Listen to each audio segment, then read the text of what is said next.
So here we are around the final side of the unit. So we've basically done a walk around for you. You've got a red lever here, which engages the twin disc box, or the clutch as we call it. And this black knob here is your throttle control. Also here we have a caution label, another one to adhere to. To engage fan clutch, number 1, engine RPM at idle. So I would not put 1500 RPM over this engine and then try and engage this, because what's going to happen is the clutch inside this is trying to override centrifugally and engage. So it's doing this. So if you have maximum revs on this, it's going to destroy itself. It'll just decimate the whole thing. So it's imperative that you adhere to that recommendation. And it's a caution, so therefore it's a must do. Engine RPM at idle. So on your control box around there is an RPM gauge. So that rev counter or tacho will tell you where your engine is. So if you're not sure, don't pull that up, go around and have a look. Number 2, engage clutch lever slowly. So what they're saying is you don't go, oh, she's in, see you later. Basically what they're saying is engage it slowly. Why would I engage it slowly? What's the difference? Well, just at idle, it's ticking over beautifully. So this here is going to drive this primary drive for your fan. So there's quite a lot of torque that's going to come on to this particular clutch when you engage it. So if I just go like this, it's going to go bang, oh, and fly to pieces. So the whole idea of this, and I would never do this with the engine running, what you do with a twin disc box is, remember this, because this is the proper way to do it. You'll run it up until you feel there's resistance. So you can run it up and let it off, run it up and let it off. But what you're doing is you're bringing this up to speed. So ultimately what I'll do is I'll lift it up and feel the resistance, and you'll hear this start to engage. It'll start to spin. So as it's starting to spin, now you're bringing everything into a line. So the minute you hear everything come into line, bang, like that.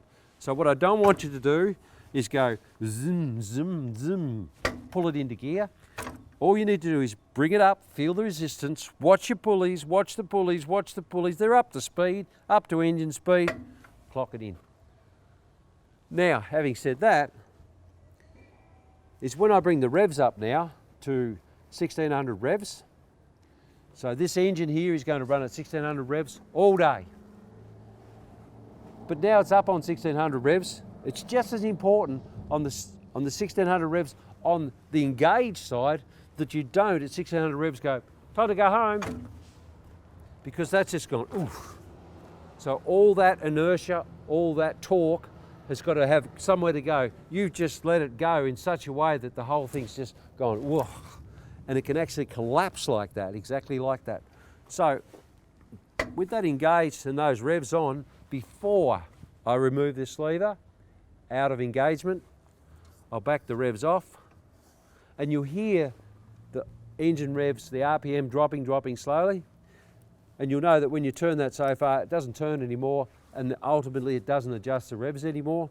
Once the revs, leave it a few minutes. So what I do is I just walk around and just check things, make everything's in good stead, and then just come along and gently just go like that. That's it, push it out. So what I don't want you to do is when you release it, is go, oh, release it slowly and just hang on to it, like so. When you release this and pull it out, all you do is put your hand over the top, push, that's it, walk away. So now you've dropped the revs off, let it run for a few more minutes, let it settle down, and switch it off. So let's just do that one more time so that you understand. Revs off, idling. Hold the lever up, feel it touch, feel the resistance, look at the engine speed in relation to pulley speed. When you think it's right, bang, into gear, okay? So you don't be rough on it, gentle. So gentle does the job.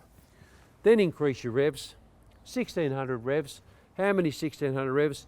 We'll do 3 turns. Go and look at your tacho, your rev meter. If you're only up to 1200, come back and just turn it slowly, slowly. There's no need to go, I'll turn it right up and that'll fix it. Just slowly turn it up, go back and check the RPMs again, make sure it's right. Once you get to 1600, but don't panic if you go up there and it's 1800, that's fine, just come back, turn it back slowly. Periodically check, make sure the two are in sync, it's all good.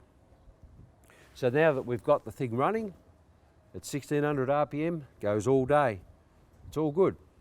But at the end of the day, when I want to disengage this clutch, slowly remove the revs off the engine, you'll hear it come back to idle, and then you'll find that you can keep turning that and the idle speed doesn't change.